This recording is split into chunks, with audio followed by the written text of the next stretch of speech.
Hi, this is Phil Hartman with PH Fabrication, Horton Race Cars. Just wanted to give you guys a weekly shop update. Hope everyone's doing well.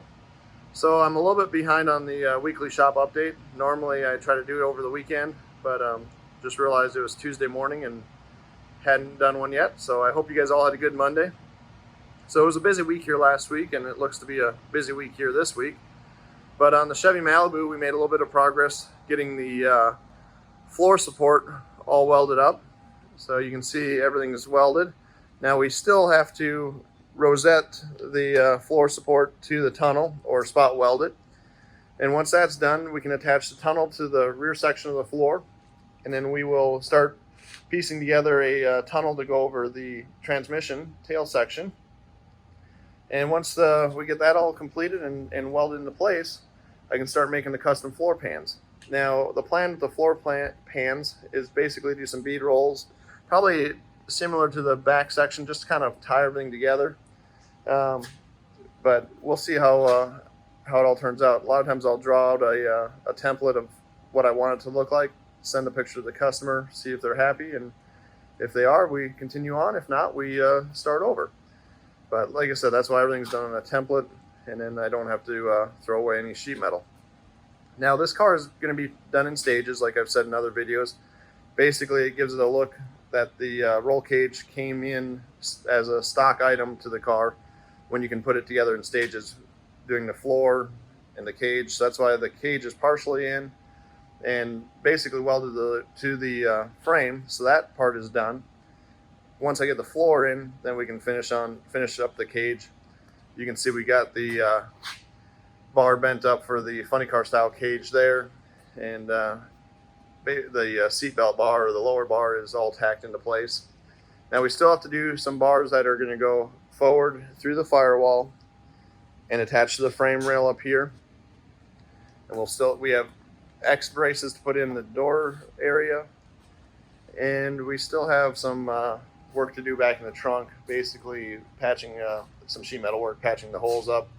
Now we have to mount the fuel tank along with the dash, seats, and a few miscellaneous things. So still have quite a bit of work to do, but things are definitely coming along nicely.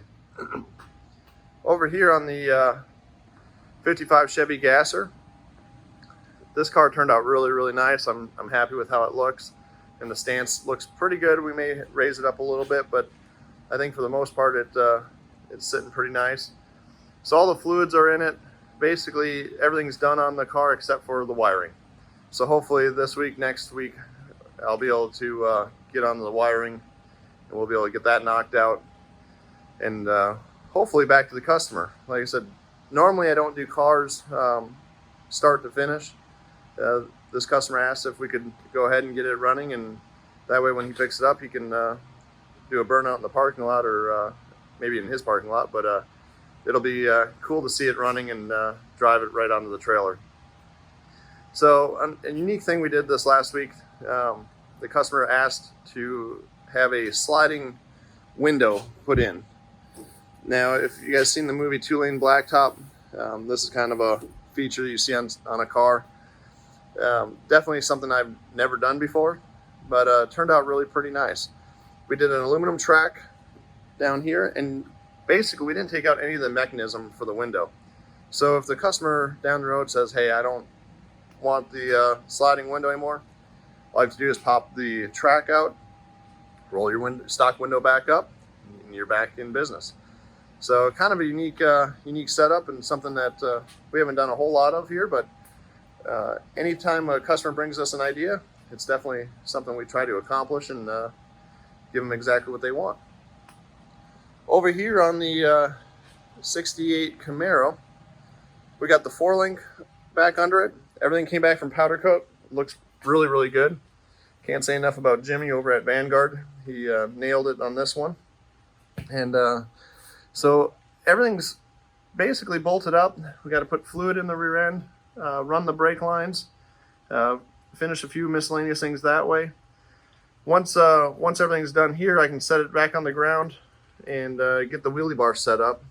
And basically we have to do a little bit of repair work on the wheelie bar. There's a bent bar that I'm not happy with, so I always try to give the customer exactly what I would expect when it leaves a shop, especially a fab shop. You want everything to be perfect when it leaves. Now, we'll do a basic setup on the rear suspension, and then from there the customer will either have someone scale the car out, or else they'll set it up the way they want it. But looking forward to seeing this car back to the customer and on the track again this summer. Well, I hope you guys all have a great week, since it is Tuesday morning.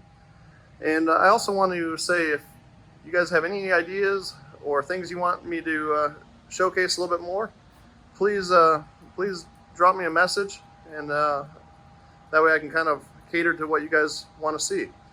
But I hope you guys all have a great week, and I'll talk to you all next week.